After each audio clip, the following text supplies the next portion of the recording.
benefits. It reduces bleeding immediately after birth too. So breast milk is just the ideal for the child. Okay, and for those who see that first sticky yellowish milk, they shouldn't think it is something No, obvious. they should clean away. No, they should never. That's just the first kind of antibodies given to the child to survive. Okay. Now you say the breastfeeding for the first 6 months should be exclusive, meaning no water and any other liquid. How is this possible? Yeah, I think it's just a misconception. The child is going to be thirsty. Yeah. The misconception is there, but it's practical. This is something that had been on for a very long time. It's not just in Nigeria, it's a global thing. It has worked for people, and the baby would stop. Someone like, the baby is going to be thirsty. But there's nothing like that. If you don't introduce water to that baby, the baby will not even have any taste of water. And 80% of the breast milk contains water. So that baby has enough water from that breast milk. And the issue, why we are even talking about this water or not, is to even prevent infection. By the time you start introducing water, agbo, or what, that's the natural herb and whatever, there are all kind of things, and the baby gets infection, and then it's like diarrhea and other issues comes in. So why don't you just forget about water? That baby is not going to be thirsty. The breast milk contains all the water the baby needs. And just give that baby only breast milk for 6 months. And then you'll see the benefits. We have testimonies from mothers who have done it successfully. And it's a practical thing. And it's being done globally. So why do we keep on saying, no, if you don't give water, the baby will test? There's nothing like test. If you don't introduce water, the baby does not know water. And will just take that breast milk and would be healthy and okay. It's been done. What about some mothers that say, yes, I put this child to the breast, but he's not taking it? I think the golden rule is this. Immediately after birth, within the first hour, that baby must be put to breast, starting with having to take that colostrum. And after that, like I said, the breast is like a factory. When there's demand, there will be supply. When you keep on putting the baby to breast, the milk will be flowing. Yes, it's flowing. Yes, it is flowing. It is flowing, and then when you say the baby is not taking, there's nothing like that. If that baby will get hungry, the moment you introduce water or you start introducing formula, they start having different tastes. So if you stick to only that breast milk, and you make sure the baby is always taking it, the baby does not know any other thing. That baby was born to life with only that breast milk and would know it until you change it. So it's when you start introducing other liquids that the baby starts getting used to other tastes. If you stick to that one, I'm telling you, it's practicable. It's been done. That baby will know only that breast milk. I will get hungry and will drink only that breast milk and nothing like. For the 6 months, you see that mothers, like working mothers, they need to get back to work. How are they going to cope with, making sure the breast milk is available for the child while they are away at work? That's why I am quite happy about the theme for this year, breastfeeding support close to mothers. What is the role of every other person surrounding the mother to help her breastfeed exclusively, especially when it comes to issues like what we're looking at, making the husband, we're looking at the family, we're looking at government policy.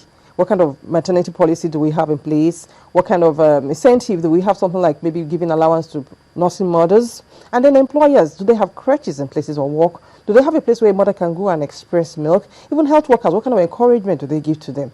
But the issue is, if you have to get back to work, different methods. The easiest way is to express the breast milk. But I know there's also the issue of some mothers, how do I have to use a pump? Do I do manual? I don't even know how to do it. But I would say my organization, Child Advocacy Initiative, is actually championing, like we have what we call the breastfeeding counseling helplines, where mothers can call in. And then with that, we can refer you to some primary healthcare centers. We're working presently with Adeni Jones Primary Healthcare Center, where you can go if maybe you need practical demonstration of how to even express the milk, because I think that's another issue. And some, even after expressing, they get to use the feeding bottle and all that. That is wrong. You're supposed to use the spoon to feed that baby, not trying to bring in infection using the bottle again. So if you can visit some of the primary healthcare centers, and most especially at Adeni Jones Primary Healthcare Center in Lagos State and in Ikeja, you would get to meet the experts there who would actually show you how to express the milk. And then when you express the milk, it can stay for 7 hours out of the refrigerator. Then if you have enough, if you have to put it in the fridge, it can last for 24 hours. When you're not there, if you express enough milk, you can always keep it there and they can always help you to feed the baby. And with that, the baby will be okay till you get back. And then when you even get back in the evening, you can also make sure you feed well enough at night and express what will be given to the baby the next day. And if you're lucky, on the other hand, your organization has a crèche, then why not take your baby there, leave work from time to time. I think that the government also has a role to play to kind of enforce crutches and places of work to help this campaign of exclusive breastfeeding work well. This year, the theme is breastfeeding support, close to mothers. What are all the people surrounding the mother? What are they doing? And employers are a very serious matter now.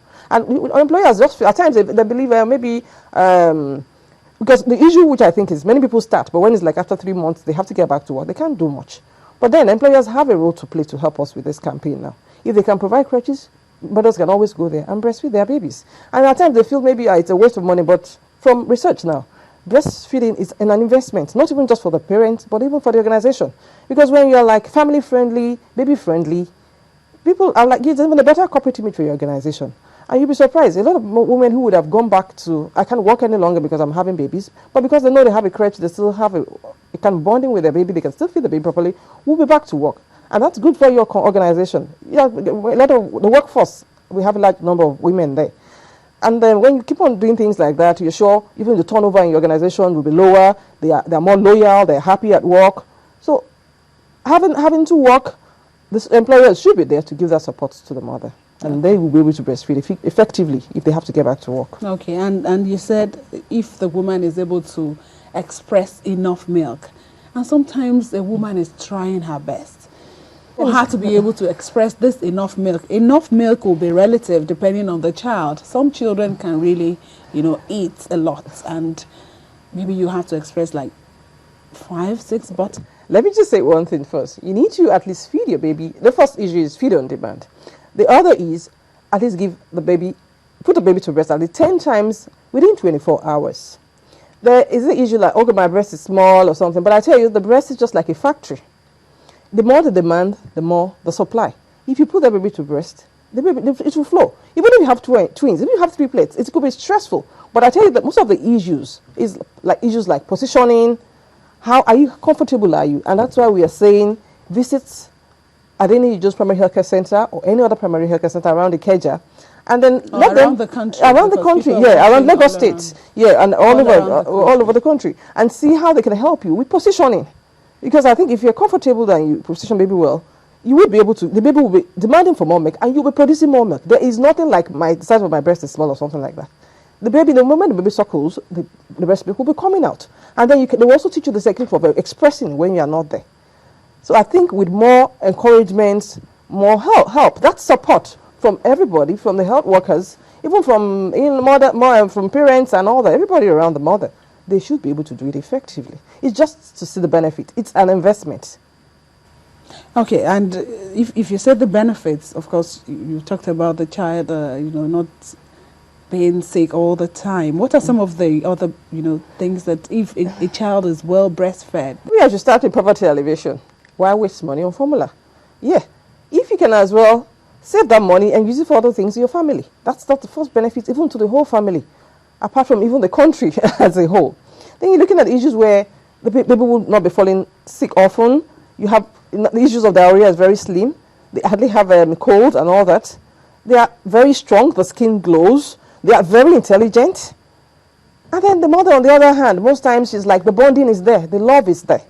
And like I said, it also reduces bleeding immediately after birth. It's also a form of contraceptive for the mother, if done exclusively. So if you look at all the benefits there, it's just a what given to the child. Some people think all these benefits are overemphasized. I don't think so. We have people who come out to talk about it. I did it for this child, and that because of that, I'm going to make sure I do it for the other child. It has worked. Like I said, it's a global thing. The campaign is on. Why is there so much so much emphasis if it's not you really yielding?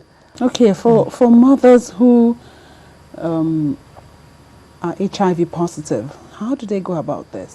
Yeah, there's been exceptions now. Like when we say exclusive breastfeeding, some mothers, even cases like maybe the mother is dead, or maybe she left the baby, abandoned the baby, or the issues of nursing, somebody who can come and nurse and breastfeed the baby, but not in all cases that there was always somebody available. And like you mentioned, the issue of HIV and all that. But like recently now, it's been proven that when you are on ARV, antiretroviral drugs, it is safe for a mother to breastfeed and be safe, and the baby will be safe as well. So far, in as much as you're taking your drugs, it's safe regularly now. and consistently. Yes. Okay. Now, after the 6 months, there's always the challenge of weaning the baby, or maybe introducing other kind of food.